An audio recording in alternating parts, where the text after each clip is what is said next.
My name is John Griesser. I'm the director of Hare Krishna movie. Actually, the full title is Hare Krishna, the mantra, the movement, and the Swami who started it all.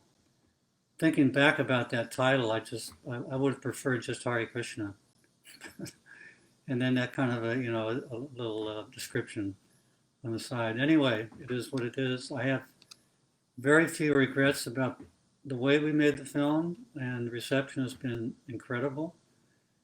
So we're very excited to be here with you today.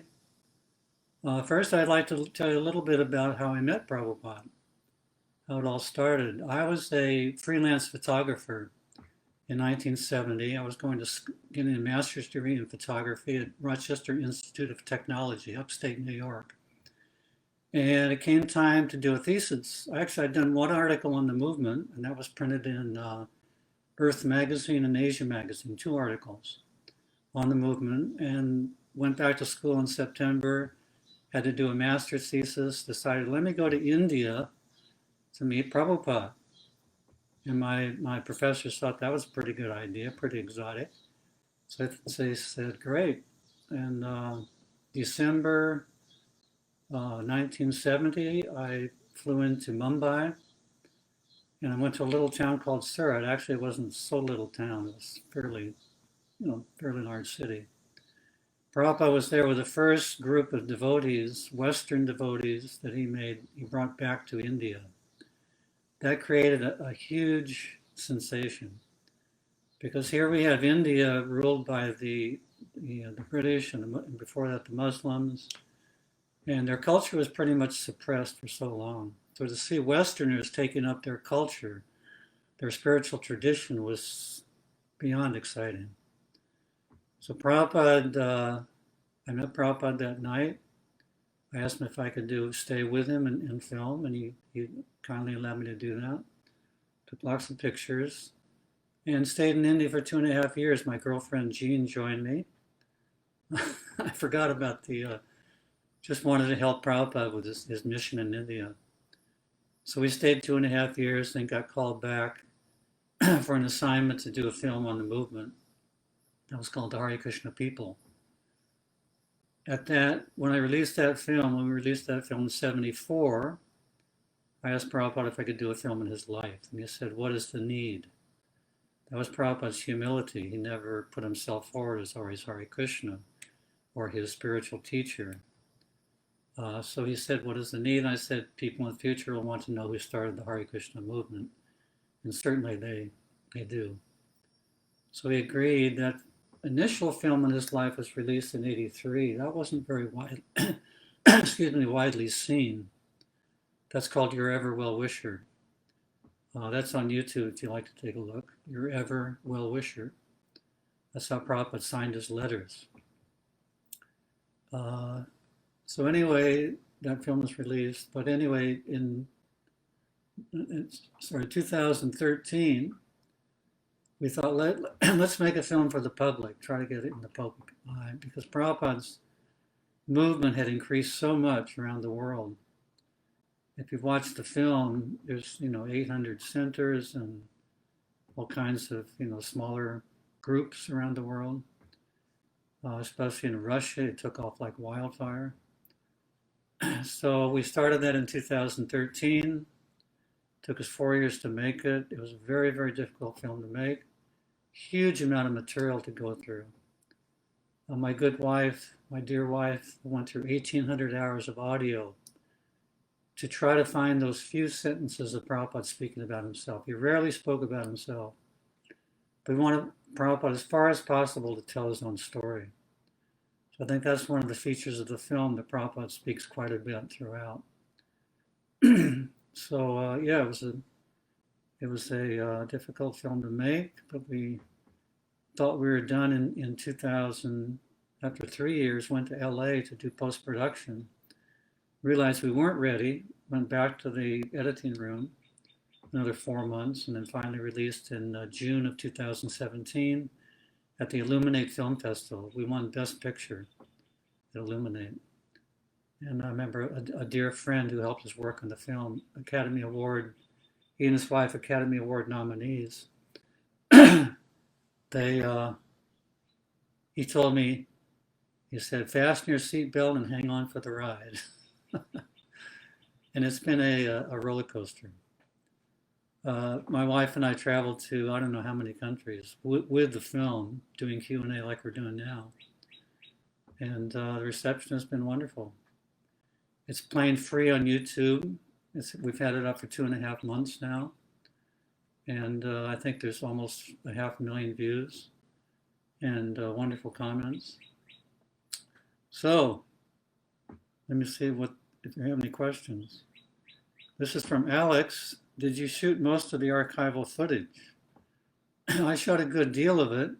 Probably, I don't know what percentage, but I took the the footage from many different sources, from TV stations, from other people, other followers of Prabhupada that took movies at the time. So we used a lot of material, probably from 15 different sources. So I came in 70 and started documenting Prabhupada, but he was, the first films I believe were in 1960, late 65 or 66. So, what else here? How many are with us now?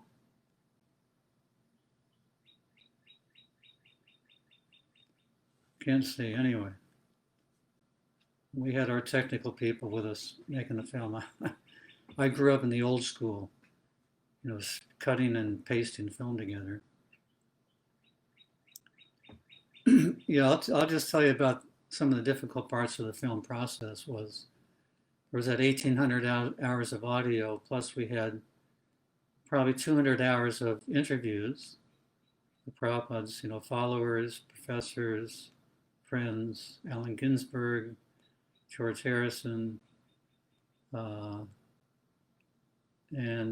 yeah, so that, where do we start? We had about 31 hours of archival. Where do we start? Where do we go from there? Our first film on Prabhupada, it was very linear. It was chronological, but we certainly didn't want to go that route. Documentary films are not made these days like that. So it was a challenge. We had a very young group, besides my wife and I, who are now in our 70s. We had some 20-year-olds, or not 20, mid-20s. Lauren Ross was very, very helpful, co-producer and I'm sorry, co-director and producer. Jessica Heinrich, also a very talented lady. Krishna Sanchez, who was our editor. Lauren also did a lot of editing. So any questions?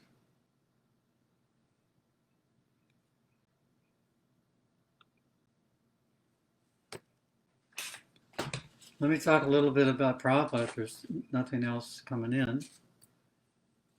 He was a very powerful personality. When I first met him, I realized that he could tell everything about me.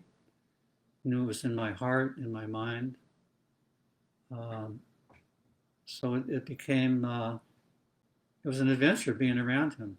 You never knew what was going to happen in the presence of Prabhupada. He would do things he could never think he would do.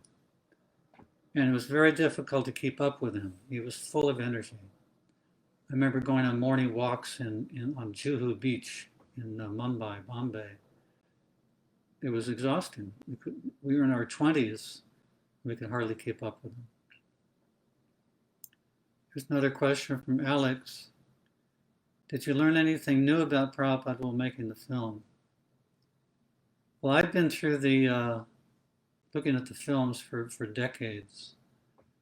So what was new, what was very nice to see is that people who worked on the film became very close to Prabhupada. They felt closer to him, certainly. And even we got some people on the outside. I remember at Abrahama Rama, Richard Abramowitz, when we first contacted him for distribution, he said, yeah, I got one of your books back in the 70s, big silver book. And that was the Krishna book. So a lot of people who worked with him on the outside, another lady had taken food in the Krishna temple, and she'd been to many temples all over the states in her travels. So a lot of people, working on the outside knew about Prabhupada and knew about the devotees. But Prabhupada's genius for spreading his message was amazing.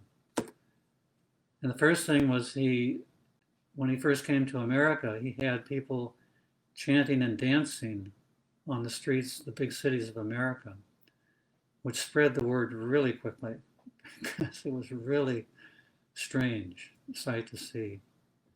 But actually, it was very traditional in India. It's called Sankirtan. It's the congregational chanting of the names of God.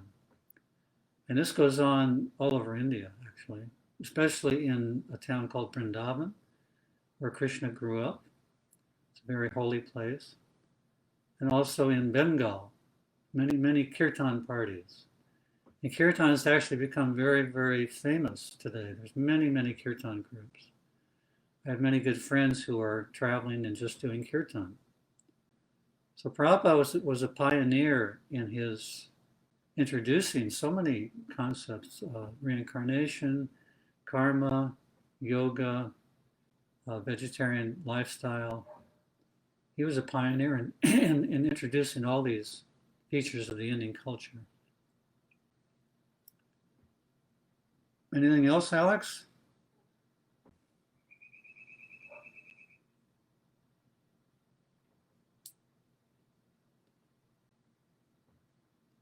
One thing you'll see in the film that's very interesting is Prabhupada's departure. He went to Russia in 1971. Actually, my wife and I were in Bombay when he left. And one of the comments, one of his disciples said, Prabhupada, you can't leave now. It's mango season in India. It was the summer. And Prabhupada replied, preaching in the snows of Russia is sweeter than any mango. So Prabhupada's compassion, he actually had, deep compassion for everyone, living in this material world. George Harrison had a song, Living in the Material World. It's not easy. And Prabhupada knew that, for everyone. It doesn't matter who you are. You can be the wealthiest, entrepreneur and still have, you're still subject to disease, old age, death. So that actually Prabhupada had a solution. This is the solution given in the Vedic literatures also. Prabhupada's teachings are coming from. That we don't have to accept these, that, we're eternal spirit soul. We're not the bodies. So he had a solution for the racial problem. If we actually can understand we're not these material bodies, we're not black, we're not white, we're not yellow, we're not red. Whatever it is, we're not these religions also. But we all have that same capacity, and that is to serve. And we must serve. Either our wife or our boss. We have some, our pets we serve. And it gets down to if we don't serve any of those, then we serve our bodies every day. So this is getting into a little philosophy, but I urge that if anyone out there has not read Prabhupada's books, they're extremely deep. You'll hear things that you've never heard before. I remember when I first read Bhagavad Gita, I was actually relieved. There was two things actually. One thing is I knew I didn't understand very much. In fact, very little about the Bhagavad Gita. And second of all, I was relieved to find out that I'm not this material body or mind, because the body and the mind, they give us trouble. That's I think everyone can understand that. Not easy to get through this life. I was just listening to Tony Robbins. He had a free 7-day seminar, and he also understands this very, very simple idea that we're not these material bodies. That he said we're not our problems. We're beyond our problems. We're the soul. And we certainly are beyond our problems. What else about the film? It's played in 38 countries. Um, it's got very sky high ratings on imdb.com, amazon.com, Rotten Tomatoes. On Rotten Tomatoes and IMDb, the professional reviewers did not like it so much. We have 20% favorable reviews from the professionals on those two sites. But the audience appreciation is sky high. So sometimes the reviewers are, as we all know, they don't hit it right on the mark according to what the audiences can appreciate. 9.6 or 7 on IMDb, and Amazon 4.5 out of 5. And what else on Rotten Tomatoes? I forget. Anyway, we're thrilled to have the film out there. I would change very few things if I had to do it again. And we'd like to get some comments. Anyone out there will throw a question at me?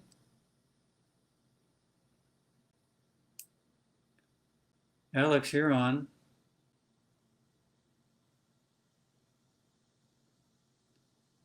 Okay. Only 15 minutes in. Alex or David, you got any questions?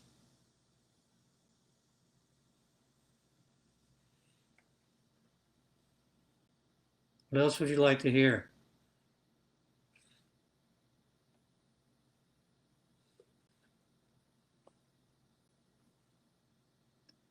Okay, well, thank you very, very much.